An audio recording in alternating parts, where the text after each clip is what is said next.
Hi, I'm Ed Sobey with Kids Invent. This week we're having students build catapults. They will love this. Just the idea of flinging a ping pong ball across the room will get them excited. You can tie in other subjects to this if you have the freedom within your curriculum. It's wonderful to tie in history and other things. We usually do that, but if not, just enjoy the building of catapults.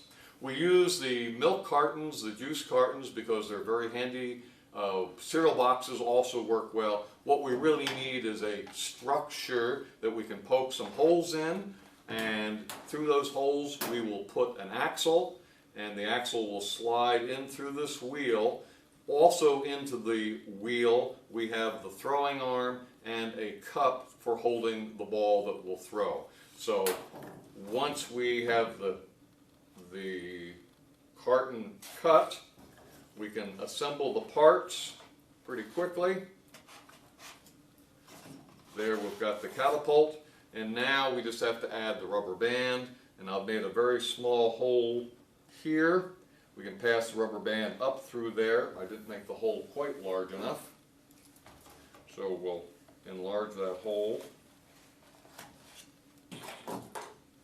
And to stop the rubber band from coming back through there, we'll put in a very short piece of dowel, a stopper, or a toggle, and now we can loop this around the throwing arm.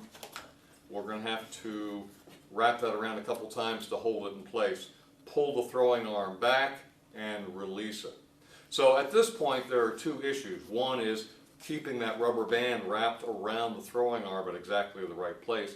The other is stopping the forward motion of the throwing arm. If we let it go this far forward, it's going to toss the ball straight down in front of us.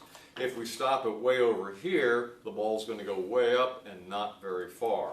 So students have to figure out how far they want the throwing arm to move, and then they have to figure out a way of getting it to stop. And the way of getting it to stop is to poke some holes in the milk carton and slide another dowel in, and then they can poke any number of different holes, pairs of holes, so they can position that stopper to stop the arm, and with that they can achieve different distances. So the first challenge is to get your ping pong ball as far as possible. They can measure the distance, and then they can make some adjustments and try it again.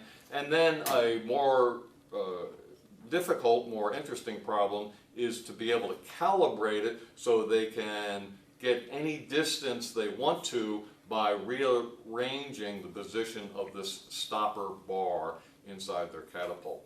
In either case, kids will have a great time building their catapult and testing it and flinging balls across the classroom. So I hope you enjoy it. Have fun with catapults.